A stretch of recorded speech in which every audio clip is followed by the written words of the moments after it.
Hey, what's going on, everybody? I am here to give you my WWE Friday Night Smackdown review for February 26, 2015. I'm going to watch the show now. I was busy doing homework and I didn't have time to watch it, so I'm going to watch it now. It's probably going to carry over to midnight, so it's going to carry over in the next day, but we'll see. I did hear that there is a ladder match for the Intercontinental Championship, so they're going to probably talk about that on this show. And they're going to have Roman Reigns on the show, even though he's been suspended. They're still going to have him on this show because SmackDown was taped. But I think that's all fine and dandy. I definitely have a video talking about that that's going to come up in a second. But this video will be after that. But I'm recording the video before you can actually see that video. I don't know. It doesn't make any sense. But I'm going to watch SmackDown now and see if it was good and see if it was bad. Hopefully it's good. And give you my thoughts about it during commercial breaks. Alright, I'm just going to upload these videos all at once because I had some problem uploading them when I did these videos separately, but I don't know what happened. And I got tired of waiting. I tried it like hell, but it didn't work. So we get Bryon Saxton, Michael Cole and Jerry the King Lawler on commentary for this show, and then Daniel Bryan comes out and he just randomly just starts saying the no chant, and he said that's what he said a couple of years ago because he thought he wasn't getting an opportunity he deserved, and he thought nobody was behind him, but now he realizes that each and every single one of these people are behind him, and that led him to win the WWE World Heavyweight Championship at WrestleMania 28. But then he got injured and lost it, and then he got a second chance to have it again by facing Roman Reigns, and we technically he says that he failed. He's not going to be main event in WrestleMania this year, but he might be main event in WrestleMania this year because Roman Reigns, Roman Reigns got suspended, but technically this is taped, so none of this means anything. So, he said, what does he do? People were asking him backstage if the yes movement's dead, and he starts doing the no chant, and he says, he goes to say what he's going to do at WrestleMania instead, but then Bad News Barrett comes out, and he still doesn't have his Intercontinental Championship because Dean Ambrose stole it, and he said that nobody wants to listen to your sob story, and he talks about how Dean Ambrose is a lunatic thief, because he stole his Intercontinental Championship, and he says that he's got some bad news. He's going to lay him out if he doesn't get out of his win. And then Dean Ambrose comes out, attacks Bad News Barrett, throws him back first into the barricade. He's just beating the crap out of him, and he had his title with him too. And then Barrett gets the upper hand, and Bryan grabs the title, and Barrett tells him to give it to him. And finally Bryan does, but it was all just a distraction, so that way Ambrose can attack him. And the faces double team the heels. I don't know why. That doesn't make any sense. The faces were like double teaming the head, and Bryan kicks Barrett in the head. And then he starts doing the yes chant. I don't know why Daniel Bryan, the faces were teaming up on the heels, because that's not what the faces are supposed to do. But then we get the first match on the show. It's Dean Ambrose versus The Miz. And Damien Mizdow wasn't there because they say he's shooting the new commercial that he's sponsoring. I actually hope they play that commercial on Raw because I just really hope they do. It would be awesome, and I think they're going to just because they made it a big deal on the show. But if this match wasn't really anything special. Barrett comes out and tries to take back his title, but Ambrose attacks him, and then Miz tries to go for the Skull Crusher finale.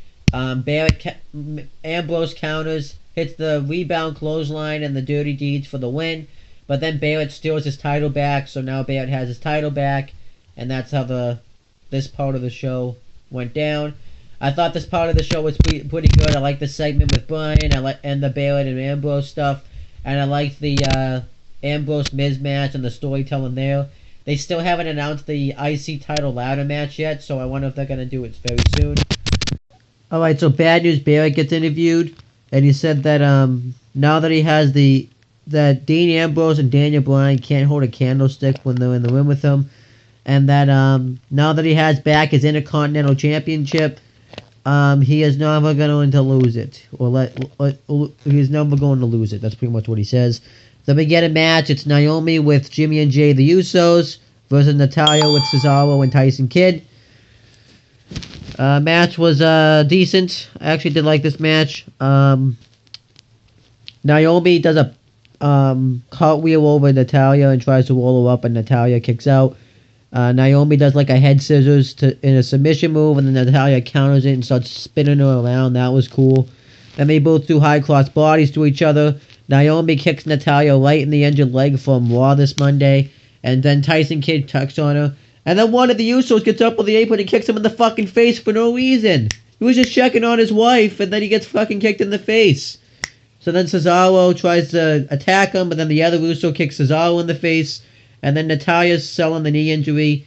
And then she hits a spin clothesline move on Naomi for the win.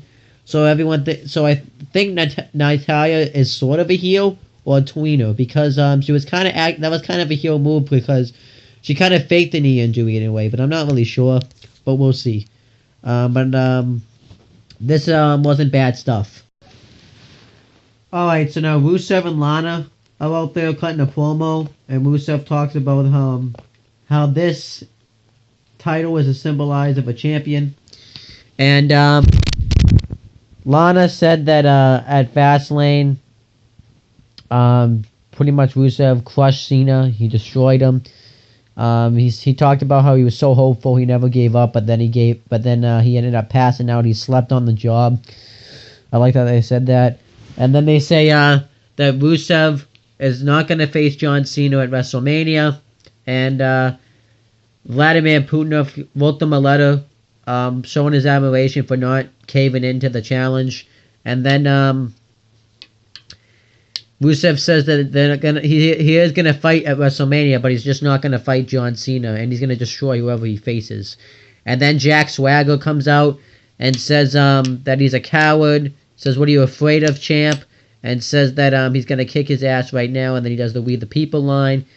Then then Swagger attacks Rusev. He starts going off on him, but then Rusev takes a cheap shot, kicks Swagger in the face twice, and then puts him in the Accolade. Then he gets out. The Russian flag comes down, but then Rusev puts Swagger back in the Accolade. And then that was it. I thought it was decent stuff.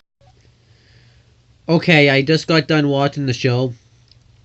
Not gonna lie, I got sick and tired of stopping and watching it and making the video. And YouTube was kind of being a pain tonight. Like, I would upload a video and then it said I didn't, so I just said screw it, I'm just gonna watch the whole show. And then I'll watch, then I'll just come back and do the review. So the next match that was after the Rusev and Lana, and I don't remember order for order what happened, so I'm just gonna go what I remember. Bad News Barrett had a match with Daniel Bryan, and R-Truth was on commentary for that match, and that match was awesome. The match itself was good, but R-Truth on commentary was just awesome. Like, R-Truth thought Bryon Saxton was Jonathan Coachman because he kept talking about how he was on ESPN, because that's what Jonathan Coachman went. And if you don't know who Jonathan Coachman is, he used to do commentary for Smackdown. He was like the Raw GM, and he was like a jobber wrestler, but he was just, I thought it was awesome. And R-Truth was like, and was talking about how he doesn't believe in thievery, and he thinks it's a joke that Dean Ambrose stole his BNB's Intercontinental Championship. But this was a good match. Bryan drop kicks Barrett through the ropes. He hit a dive on him. And then Bryan gets Barrett in the S-Lock. And then R-Truth sneaks over, takes the Intercontinental Championship, puts it under his shirt, goes back to the ring. And then Barrett goes to bowhammer Bryan. Bryan beats him with a running knee. And then Barrett realizes his title's gone. He asks Truth where it is. He acts like he doesn't know. And Barrett's all depressed that he lost his title again. So later on, backstage, R-Truth has the title. And Dean Ambrose comes up to him. And R-Truth acts like he had like a hard-fought match with Barrett, saying it was a hard-fought match. And I became the new champion. And then he gives it to Ambrose. He's like, there was 2 title chances in one night. That was awesome. Like, R-Truth was just awesome tonight. And then we got Curtis Axel versus Fandango with Rosa Mendez ringside. Curtis Axel talks about how now he's been in the Royal Rumble match for 32 days and something seconds.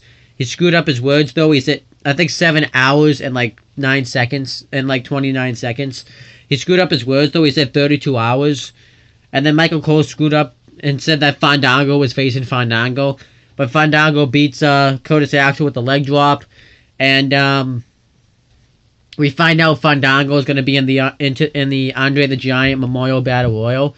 Now, I don't know if Fandango's a face or not, because lately he's only been going against heels like Adam Rose and Curtis Axel, but he doesn't act any different, so I don't know if he's a face now or not. And then Adam Rose had a match with Goldust. Goldust pretty much squashes him. Goldust wins. Adam Rose did announce, though, that he's going to be in the Andre the Giant Memorial Battle Royal. And then Goldust goes to leave. And then Stardust attacks Goldust. He's disguised as a Rosebud. He beats the crap out of him and hits Crossroads on him. I thought it was a nice way to advance the Gold and Stardust feud. I think they're going to have another match at Mania. I think Dusty Rhodes will play a role in it by being out there ringside, being the ref, something like that. And you have Stardust beat Goldust. And then Stardust goes back to Cody Rhodes. And then Goldust retires and Cody Rhodes inducts him into the Hall of Fame. And then we get the main event. I'm just going to cut right to the main event. I don't really remember if anything else big happened, but I'm just going to go right to the main event. We get Dolph's... Oh, no, actually, there's one more thing that happened. The Miz, Damien Mizdow is being the sponsor for this role. The Miz comes up, makes fun of him, saying that he's took his spotlight, and they asked why they didn't offer... Yeah, but then the Miz steals his spotlight. He steals his TV role, and Damien Mizdow is pissed about it. So this is going to continue the breakup for Miz and Mizdow. But then we get the main event. It's Ziggler, Ryback, and Eric Rowan versus Seth Rollins, Corporate Kane, and Big Show with J&J Security, which consists of Jamie Noble and Joey Mercury.